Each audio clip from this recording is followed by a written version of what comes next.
Oi, alunos, vamos para mais uma aula de Geografia e vamos estudar a distribuição da população brasileira. Esse tema é assunto da demografia, que é a ciência que estuda a dinâmica populacional humana. O Brasil é um país populoso, ou seja, possui um elevado número de habitantes em relação a outros países do mundo. Para a gente entender melhor o que é um país populoso, eu fiz aqui uma diferença entre populoso e povoado, que são palavras que sempre ouvimos falar quando o assunto é dinâmica populacional. Então vamos por partes. Populoso é aquele país que possui um elevado número de habitantes. Quer dizer, a população absoluta é considerada elevada. Vamos a alguns exemplos. Eu tenho aqui uma tabela com o número populacional de alguns países. A fonte dessa tabela é a Wikipédia, tá? Que eu não coloquei aqui, mas eu estou avisando. A fonte é a Wikipédia. O ano é de 2020 e essas estimativas foram buscadas a partir de divulgações do governo. No caso do Brasil, IBGE. Então, China. O número populacional da China é na casa do bilhão, ou mais de 1 bilhão de habitantes. Índia é o segundo país mais populoso do mundo, também mais de 1 bilhão de habitantes. E aí, em terceiro lugar, vem Estados Unidos, mais de 300 milhões de habitantes. Em seguida, a Indonésia, Paquistão e Brasil, com estimativa de mais de 200 milhões de habitantes. Então, aqui eu tenho em ordem os países considerados mais populosos do mundo. Quer dizer, o número de habitantes é considerado elevado. Já o país povoado é aquele que possui elevada densidade demográfica. País povoado essa característica de povoamento está relacionada à distribuição da população. Então, quantos habitantes existem por quilômetro quadrado? Como eu vou descobrir? É feito uma conta, um cálculo. O cálculo da densidade demográfica é feito da seguinte forma: o número de habitantes do país dividido pela área.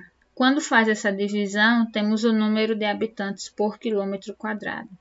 E aí eu tenho uma tabela para vocês da densidade demográfica de alguns países. Então eu tenho aqui Brasil. Esse número ele vai variar porque são estimativas. O último censo foi feito em 2010. Então o censo que seria feito, o censo é feito de 10 em 10 anos, ele seria feito agora em 2020. Como não pôde, por causa da pandemia, nós temos estimativas. Então, nós vamos encontrar variações, números variados com relação ao número populacional. Então, eu tenho o Brasil com mais de 200 milhões de habitantes. E quando se faz a divisão entre o número populacional e a área do país, temos a densidade demográfica. Então, entende-se que a densidade demográfica do Brasil é de cerca de 23 habitantes por quilômetro quadrado. Então, em cada quilômetro quadrado vivem 23 pessoas no Brasil. Temos a Rússia, com população um pouquinho menor que a do Brasil, porém uma área maior, uma extensão maior. E temos a densidade demográfica de 8 habitantes por quilômetro quadrado. Quer dizer, uma densidade demográfica bem baixa. China, com população de mais de 1 bilhão de habitantes. A área é também pequena, quando a gente compara com outros países, com a Rússia, por exemplo. Mas temos uma densidade demográfica de 136 habitantes por quilômetro quadrado. Índia, país muito populoso, mais de 1 bilhão de habitantes. A área é também pequena, relativamente pequena, e a densidade demográfica é de 328 habitantes a cada quilômetro quadrado. E temos aqui Taiwan, com 636 habitantes por quilômetro quadrado. Então, conseguimos entender o que a partir disso daqui. Existem países que podem ser considerados populosos, quer dizer, tem um grande número populacional, um grande número de habitantes, mas eles podem não ser povoados, porque o país povoado é aquele que tem um grande número de habitantes por quilômetro quadrado. Então, eu teria como exemplo o quê? Eu teria aqui a China, país populoso e não povoado, porque aqui eu tenho só 136. eu tenho países com o maior número de habitantes por quilômetro quadrado, como a Índia, por exemplo, 328. Então, o país ele pode ser populoso, mas não ser povoado. Quer dizer, ele pode ter um grande número de habitantes, mas não ter uma densidade demográfica elevada. Quer dizer, não ter tantos habitantes por quilômetro quadrado. O que interfere nesse povoamento é a área total do país, a extensão do país. Nesse mapa podemos observar a distribuição populacional pelo mundo. Então, essas áreas mais escuras indicam as áreas com o maior número de habitantes por quilômetro quadrado.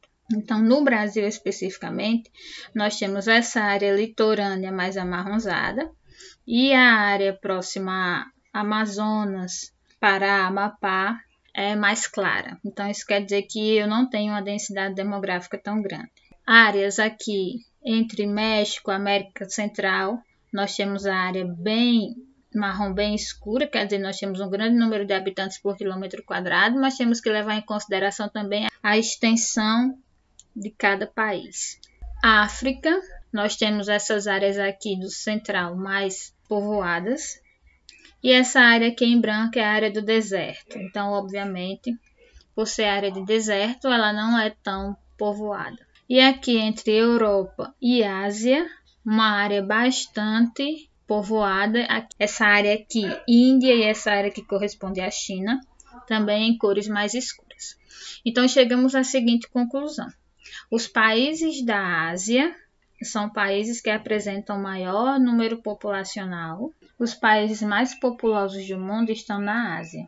Essa distribuição ela pode ser explicada por questões de colonização e também questões econômicas. Essa área aqui da Ásia, que ela se tornou muito produtiva. Então, o mundo, de certa forma, recebe produtos de origem asiática. Então, a Ásia passou a produzir industrializados e distribuir para o mundo. Então, isso também interfere na distribuição populacional nessa área aqui. A extensão territorial do Brasil, de norte a sul, leste a oeste. Então, temos um país de dimensões continentais, quer dizer, tem uma extensão territorial bem grande. E isso vai interferir na densidade demográfica, porque vão existir áreas de concentração populacional e áreas com o número de habitantes não tão elevado. Esse é o mapa da densidade populacional. Então, podemos observar a área litorânea em marrom e cores mais escuras, esse avermelhado.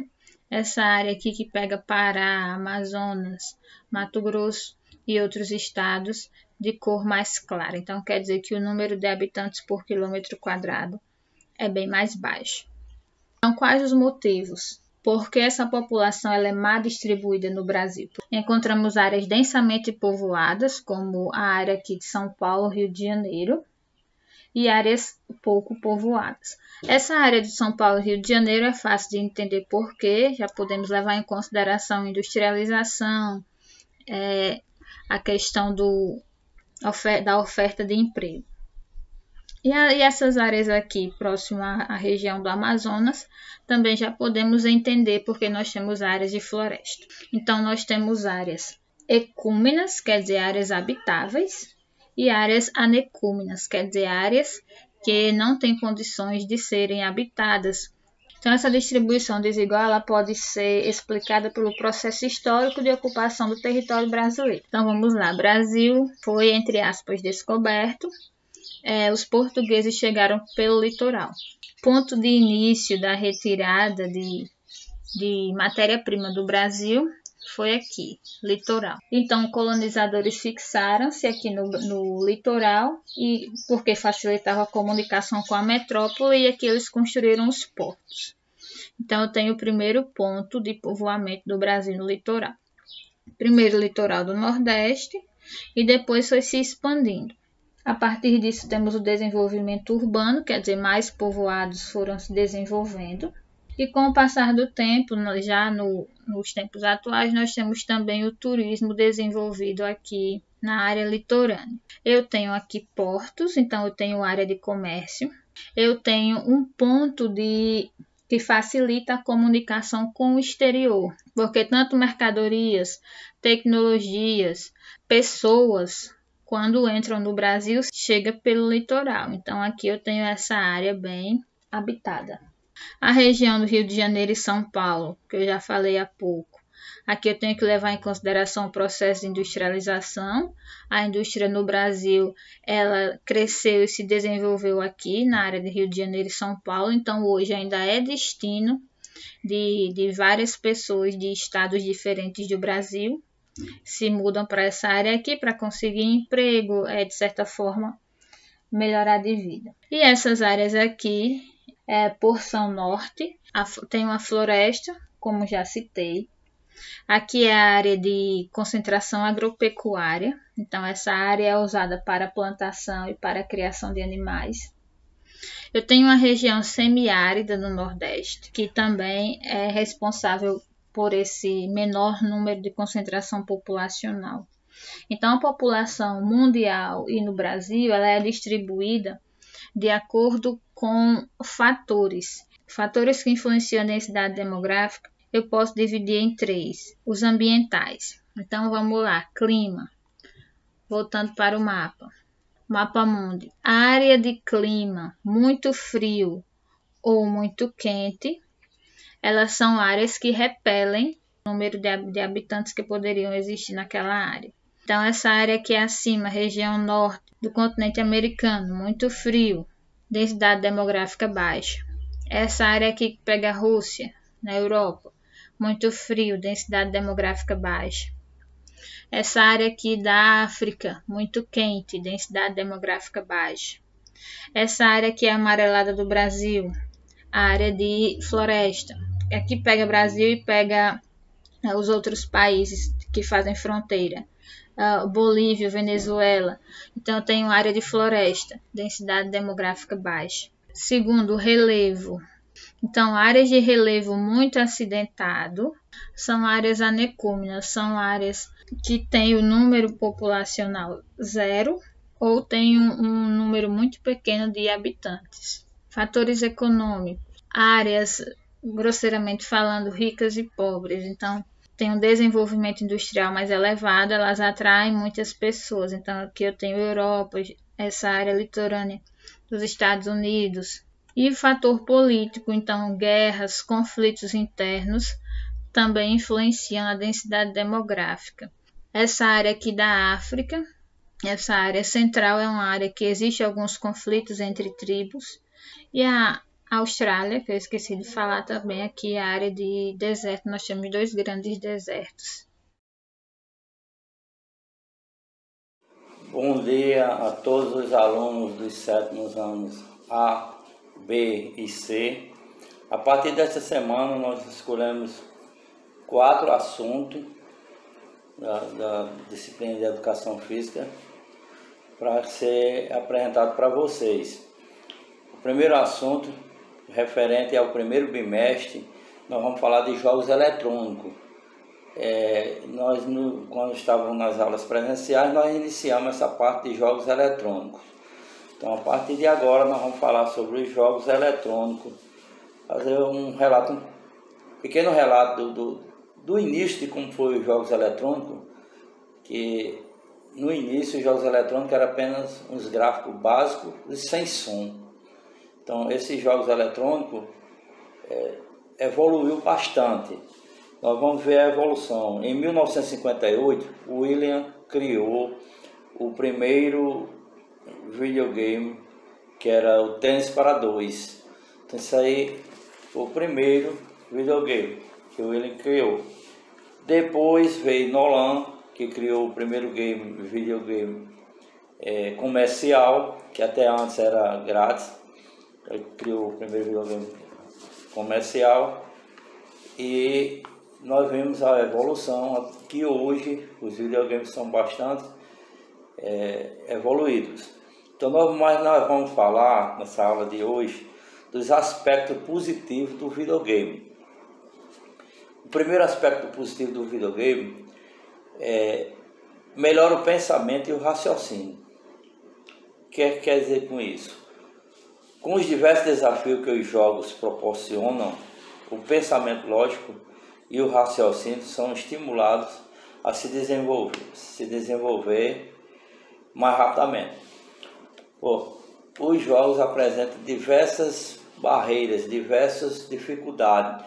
Então, para isso, a gente tem que desenvolver, a criança e o adolescente que joga tem que desenvolver melhor o pensamento e o raciocínio, raciocinar mais rápido. Então, ele evolui bastante o raciocínio e o pensamento rápido. Ele tem que ser ágil e ser rápido. Com isso, nós vamos ver um outro aspecto positivo do videogame, que é a resolução de problemas. Se ele tem um raciocínio rápido e um pensamento rápido, ele vai desenvolver os problemas com mais rapidez e com mais facilidade. Então, com o desenvolvimento do pensamento e raciocínio, os problemas são resolvidos de uma forma melhor. Ou seja, as crianças começam a perceber que existe mais uma solução.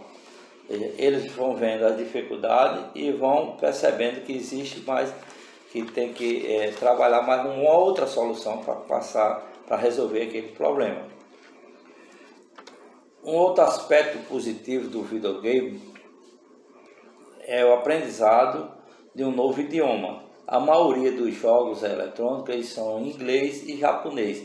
Então o aluno ele desenvolve outras línguas, ele aprende outras línguas. O espanhol também é bastante utilizado. Então de tanto ele jogar, ele vai desenvolvendo uma outra língua, vai aprendendo uma outra língua. A paciência.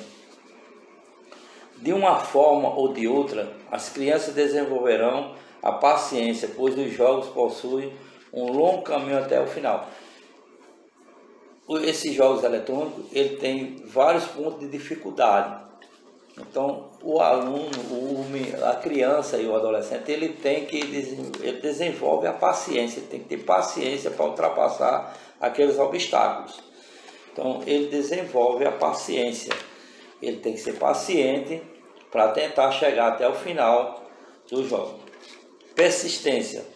Dependendo da fase do jogo que estão, elas terão que tentar inúmeras vezes aquele desafio. Terão que repetir várias vezes suas tentativas e provavelmente até mudar de estratégia até conseguir superar aquele nível. Persistência. Os jogos têm muitos obstáculos, então ele tem que persistir, ele tem até que mudar às vezes de estratégia, essa estratégia não está dando para me passar esse obstáculo, então vou mudar de estratégia, vou partir para outra estratégia para passar esse obstáculo. Então ele é persistente, ele tem que ter persistência. Um outro aspecto positivo do videogame é a visão. Algo fantástico que as crianças aprendem é sobre os tipos de visão, ao pensarem no objetivo final do jogo. Quando ele pensa no objetivo final do jogo, ele vê uma visão global.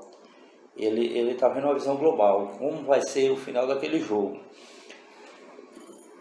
Já como, por exemplo, derrotar o chefão. Então a visão que ele vê é que vai derrotar aquele chefão. Um outro tipo de visão também que os jogos apresentam é a visão específica, alcançando metas curto e médio prazo. Cada obstáculo daquele que ele ultrapassa, ele vê uma visão específica. Então ele vai passando cada obstáculo até chegar o final do jogo.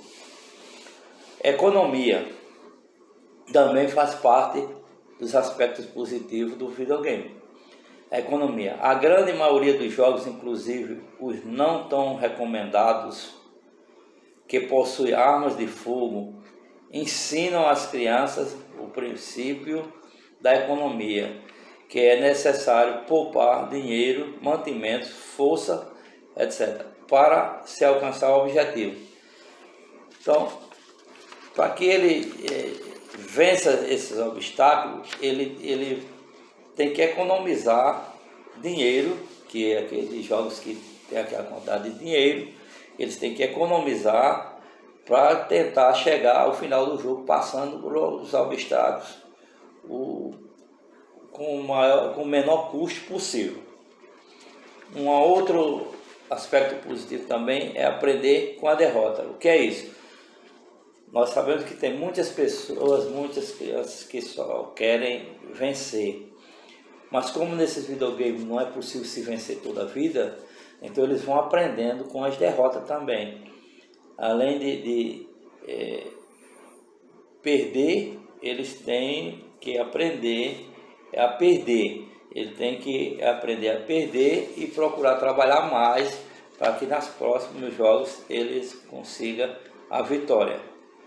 Eles vão buscar mais estratégias para ultrapassar aqueles obstáculos, mas sempre dizendo que a criança, o adolescente, ele tem que aprender com a derrota. E não é possível ele ganhar todas as vezes. Então ele também aprende com a derrota. Além de aprender com as vitórias, aprende também com a derrota. Então existe um equilíbrio. Ele vai saber ganhar e vai saber perder. Agora nós vimos os aspectos positivos do videogame. Agora vamos falar sobre a visão geral, as plataformas. A primeira visão geral, plataforma, refere-se à combinação específicas eletrônica que em conjunto com o software faz com que o videogame funcione. A plataforma é a maneira em que o jogo funciona, que o videogame funciona. Então a forma como esse jogo funciona. Computador. Jogo de computador ou jogo de PC refere-se a uma forma de mídia que envolve um jogador interagindo com o PC, que é conectado a um monitor de vídeo de alta resolução. Que é esse jogo, a criança, o adolescente que está jogando, ele vai interagir com o computador, ou seja, com o PC, ele vai jogar com o computador, ele vai interagir com o computador. Uma outra, vendo a visão geral, o console refere-se a um jogo que é jogado num dispositivo eletrônico especializado que pode ser conectado a uma televisão ou a um monitor de vídeo composto. Esse console é um jogo mais sofisticado que você pode conectar à televisão ou a um monitor de vídeo composto. Então esse é um jogo mais sofisticado. O console portátil é aquele que você leva o dispositivo eletrônico, você leva ele na mão, você joga em qualquer parte. Ele contém um jogo e você leva ele na mão e joga em qualquer parte. É um aparelho único que já vem com tela, ele já vem com a tela, com alto-falante e controle, bateria, podendo ser levado para qualquer parte pelo jogador. É um dispositivo pequeno, você leva na mão para qualquer parte e joga em qualquer parte. Então o jogo já vai com alto-falante, com bateria, vai com tudo. Você chega e joga em qualquer parte. O arcade, jogo que é jogado é um dispositivo eletrônico especializado, que geralmente contém somente um jogo. Encontra-se em uma cabine e é jogado por fichas e cartões. Onde é que a gente vê esses jogos? Principalmente nos shops, nas rodoviárias, nos aeroportos, nós vemos esses jogos que você compra a ficha ou você compra o cartão e utiliza daquele jogo. Você coloca o cartão ou a ficha e joga aquele jogo. Então esse jogo é o arcade, aquele jogo que tem. Você chega no shopping, tem. Aí você compra o cartão e joga, tem aquele tempo para você jogar. Um outro jogo bastante jogado, que os adolescentes e as crianças jogam, é nos celulares. Não são dispositivos específicos para jogos, por serem portáteis. Então ele não é próprio para jogo, mas as crianças e os adolescentes eles jogam esses jogos. Por quê? Porque eles utilizam as técnicas físicas e também podem utilizar técnicas virtuais. Eu vejo eles sempre usam me dizer que disputa competições, eles treinam, eles têm as equipes que treinam com pessoas que lá de São Paulo, da Bahia, não sei de onde, eles não conhecem essas pessoas, mas quando eles estão jogando ali, eles formam um time. Aquele time eles parecem que são até amigos e já que conhecem muito bem, nunca se viram, só no jogo. Eles treinam e disputam competições. Eu estava conversando com um neto meu e ele disse que tinham perdido uma competição porque o time dele só tinha um menino que jogava no computador, os outros jogavam no celular. E eu perguntei, ele disse, não, no celular é mais difícil, porque os profissionais mesmo, eles jogam nos computadores, tem aqueles computadores sofisticados para jogar. Então, eles disputam as competições e treinam, eles marcam os dias de treino e treinam para disputar aquela competição. Mas ele disse que no celular é mais complicado para disputar. Então, aí a gente viu o jogo eletrônico, uma visão geral do jogo eletrônico, e viu também os aspectos positivos do videogame. A gente deu uma rápida passagem por esses aspectos positivos e pela visão geral do videogame. Então eu vou deixar no formulário do Google 5 questões que é referente à avaliação do primeiro bimestre. Eu espero que todos respondam, porque nós temos que ter alguma avaliação. E até agora a gente não fez, só aquelas atividades que a gente fez. Então, essa avaliação que eu vou deixar, nós vamos juntar com outras atividades que foram realizadas e dar uma nota. Vocês vão obter uma nota através disso aí. Então, por hoje é só. Na próxima semana a gente volta com outro assunto referente ao segundo bimestre e também vamos deixar a avaliação para o segundo bimestre. Então, bom dia a todos e até a próxima semana.